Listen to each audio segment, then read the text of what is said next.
Wenn man sich heute ein Mobiltelefon kauft, dann When you buy a cell phone these days, these phones usually have an OLED display. And this is where you can see the big advantages offered by OLEDs. They provide very high contrast. In future, OLEDs are also intended to be used for general lighting purposes.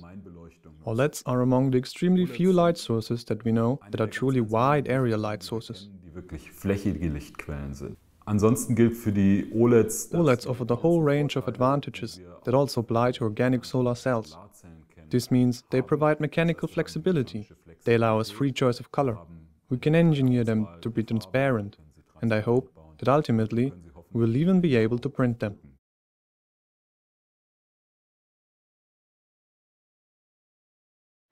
The engineering office Light and Planning in the center of Karlsruhe develops lighting solutions for architects and builders. Managing Director Fatih Yetkin has a degree in architecture with a specialization in lighting design and advises his clients also with regard to organic light-emitting diodes, briefly called OLEDs. He can demonstrate the advantages of this technology by using a 10 cm by 10 cm module.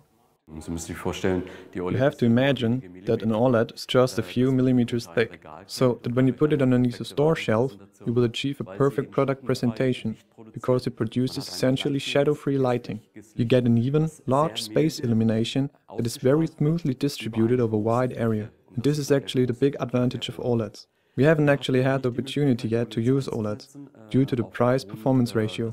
Indeed, they are still very expensive. Scientists from the Light Technology Institute at the Karlsruhe Institute of Technology are currently conducting research with the aim of making OLEDs more cost-effective and thus suitable for future large-scale production. They focus their efforts on improving the efficiency of both organic light-emitting diodes and of organic solar cells. hier bei uns im Institut, At our institute, a lot of work is being done in the field of lighting technology, starting from lighting technology in vehicles up to optoelectronics, which is actually at the core of our work. organische Photovoltaik bedeutet im Prinzip, Organic photovoltaics basically means that we use synthetic materials, plastic, such as plastic bags if you will. organisch heißt in dem Fall, Organic in this case means that we use compounds that are based on carbon molecules. In an OLED, the carbon compounds form the light-emitting layer, whereas in an organic solar cell they form the light-absorbing layer. This active layer is situated between two electrodes, a cathode and an anode, which will later on collect the current. The active layer consists of a semiconductor, which, in the case of an OLED, conducts electricity only when a voltage is applied to the electrodes, and, in the case of an organic solar cell, when light is absorbed by the cell. For research purposes at the Light Technology Institute, organic light-emitting diodes and solar cells are manufactured from different components. Because the layers that are used are very thin, they are sensitive to contamination. Therefore, production takes place in a clean room, which is sealed off from the outside world and may only be entered through an airlock and with protective clothing. Scientist Daniel Baru demonstrates the manufacturing process of an organic solar cell. OLEDs can be manufactured in an analogous manner. The starting point is the anode, a coating consisting of indium tin oxide, abbreviated as ITO, deposited on a glass plate. The ITO is coated with a light-sensitive photoresist, which is developed only at the locations that are to be etched. The remaining parts will conduct the electricity later on, so the whole thing is similar to manufacturing a printed circuit board. In the first stage of the production process, Daniel Baru puts the exposed ITO layer into a container filled with half-concentrated hydrochloric acid. The acid etches away the exposed areas. Subsequently, the ITO layer is washed with distilled water. Since indium is a rare element, its use is one of the reasons for the currently high costs of organic electronics, though not the only one. Another reason is related to the size of the cells. For on the laboratory level, small cells are used that are cut to size. ich würde sagen, die größte Herausforderung I would say the biggest challenge in the field of organic photovoltaics is actually scaling up. That is to say, to manufacture the solar cells that we are currently able to produce on a small area in the lab with large printing machines at some point in the future. Das heißt, wir skalieren unsere Solarzellen auf 10 This means that we're scaling up our solar cells to a 10 by 10 centimeters area, and by doing so we can show that the processes are scalable and transferable to industrial plants or industrial processes. The actual upscaling process to square meters for photovoltaic production, this will be a task for industry. In the laboratory, scientists work with glass plates because they are more stable. Ultimately, however, the goal is to print organic electronics on flexible plastic foils. When the glass plates have been cut to size, they need to be thoroughly cleaned. For this purpose, they are immersed in acetone and isopropanol and then placed into an ultrasonic bath where they are cleaned by means of sound waves. In the next step, the glass plates are blow-dried. Before the active layer of the solar cell can be applied to the glass plate, different components have to be mixed together. For this purpose, Daniel Baro inserts an empty vial into the glove box. A vacuum is created to ensure that the box is devoid of oxygen. Scientists at the Light Technology Institute are currently conducting a large-scale project on the sustainable production of organic electronics involving the use of non-hazardous solvents. Wenn ich in die Industrie gehe und When I go into industry and I want to produce something on a real large scale, then I have to take care that my employees aren't poisoned by the solvents that I use. Accordingly, we have to make sure that all the work we're doing with solvents in the lab, where we don't have to worry about security, can later on also be implemented on the industrial scale. Auf industrieller Skala umsetzen können. Before adding the solvent, an absorbent polymer is placed into the vial. The polymer is an organic semiconductor made of carbon compounds. It is because of these carbon compounds that we speak of organic electronics. Then a solvent, such as dichlorobenzene, is added using a pipette, and the entire contents are mixed by using a shaker. In the next step, the solvent will cause the deposition of the light-emitting layer of the OLED or of the light-absorbing layer of an organic solar cell. Da unsere organischen Halbleiter, die wir benutzen, Since, according to ordinary standards, the organic semiconductors that we use to absorb light are actually very good insulators. These layers are very thin. We've got layers with a thickness of about 100 nanometers here. 100 Nanometern. Wenn ich mir vorstelle, When I imagine scaling up such a typical solar cell to the size of Lake Constance, our light-absorbing layer would be just about 10 centimeters thick. That means that we need to deposit these layers, which are extremely thin, square meter by square meter in a homogeneous manner. And to achieve this homogeneous deposition over large areas, to actually produce nanotechnology square meter by square meter, that is indeed a very, very big challenge. das ist eine sehr, sehr große Herausforderung. The next step is the coating process, which is performed in another glove box. Once again, the vial and the glass plates must pass through an airlock and are then processed further in the nitrogen atmosphere. Daniel Baro dispenses the organic semiconductor onto the glass plate by means of spin coating. By rotating the plate at high speed, excess fluid is flung off the substrate. What remains is a thin plastic film. Spin coating is a procedure mainly used in research laboratories where work is performed on small-size substrates. Auf der anderen Seite, wenn man in die industrielle Fertigung geht, In industrial production, on the other hand, methods are used which are similar to plate coating. The plate coating method can be reproduced in the lab too as an intermediate step on the way to industrial production. Plate coating can be compared quite well to spreading butter on a slice of bread. I take a knife and I take some butter. I move the knife over the surface of the bread, and in this way I will create a film of butter.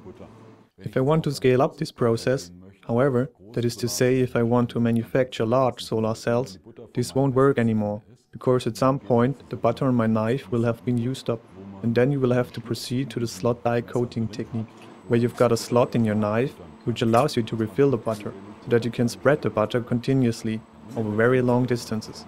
Now let's not speak of butter, but of organic semiconductors.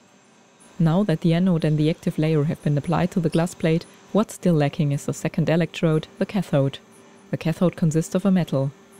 For this purpose, the researcher applies a stripe mask to the substrate. He removes the mask again after the cathode has been thermally evaporated onto the substrate in a high vacuum chamber. In a current research project with industry, scientists want to make sure that in future the components of organic electronics will no longer need to be vacuum evaporated in a laborious process in order to make production faster and thus more cost efficient. da geht es die Druckbarkeit der Solarzellen. The project is about the printability of solar cells, which is actually the last ultimate step that we want to take. The aim is to print not only the active layers, that is to say the light-absorbing layers, but also the electrodes.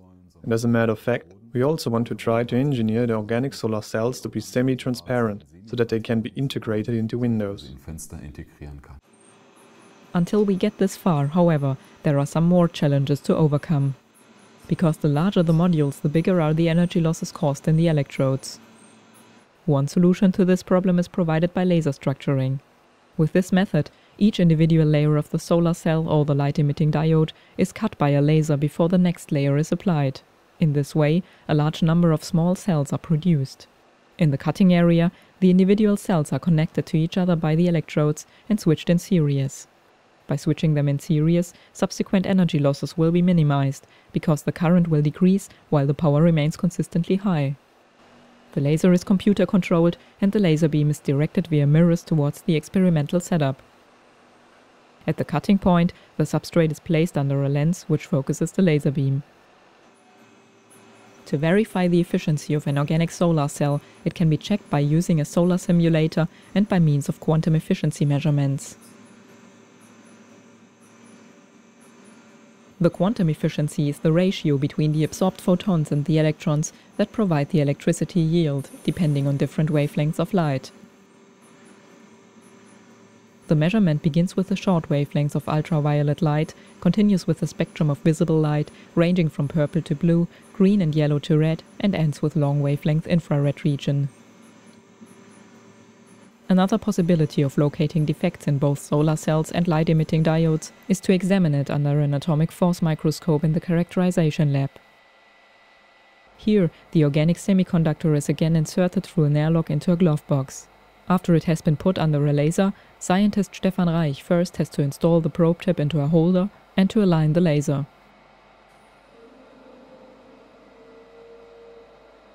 When using an atomic force microscope, the measurement needle of the microscope is passed over the surface by the substrate. From the electrostatic interaction between the measuring needle and the surface, the computer calculates the height of the layers. On the computer, the result is displayed as a layer height profile. The atomic force microscope measures surface currents and other material properties with very high resolution. If, for example, an organic solar cell is to be tested, the scientist can measure spatially resolved photocurrents within the solar cell in order to determine which areas supply more or less power. Currently, laboratory-made organic solar cells provide an efficiency of 11.1% based on an area of 1 square centimeter. The Karlsruhe scientists are investigating a new technology aimed at enhancing the efficiency of the cells. Ja, unser Flaggschiff momentan bei der Well, our current flagship project is the research we are doing on organic tandem solar cells. Here we stack 2 solar cells on top of each other to further improve the absorption of light. That is to say, the light that hasn't been absorbed by the first solar cell is then absorbed by the second one. In contrast to organic solar cells, an OLED emits light. However, since there are more similarities than differences in the production of the 2 cell types, research results can be applied to both areas. Daniel Barrow puts his laboratory result to the test by applying a voltage to the 2 terminals. The light effects show that the OLED works. Die organische Photovoltaik ist heute nach wie vor ein Forschungsgebiet. Today, organic photovoltaics is still an area of active research. Of course, there's a number of working groups doing research on organic photovoltaics, not only in Germany, but this is happening worldwide. Especially Europe has a leading role with regard to the research on organic solar cells. These activities are supported by the European Union, and of course, this applies to us too. Nevertheless, there are also some companies that are already active in this field, and a number of these companies, among them also German ones, say that their first pilot project for organic photovoltaics are almost ready for market entry. Of course, we're not speaking of applications such as solar cells for rooftops here. We haven't got that far yet, but of mobile applications, integration into bags of similar applications. Oder ähnliche Anwendungen. Other than organic solar cells, OLEDs are indeed already available on the market, but they are being used above all in display technology. With the development of cost-efficient organic electronics, OLEDs will in future also conquer the general lighting market. Dadurch, dass die OLED nur wenige Millimeter dick ist. Due to the fact that OLEDs are just a few millimeters thick, I can stick them anywhere, in theory at least. Just imagine that all of this could be printed on foil too, time will tell, and that this could possibly even be done in a curved space. Such possibilities are absolutely fascinating. Anyway, this means to us that there will be another light source available that could in fact be used for any purpose whatsoever.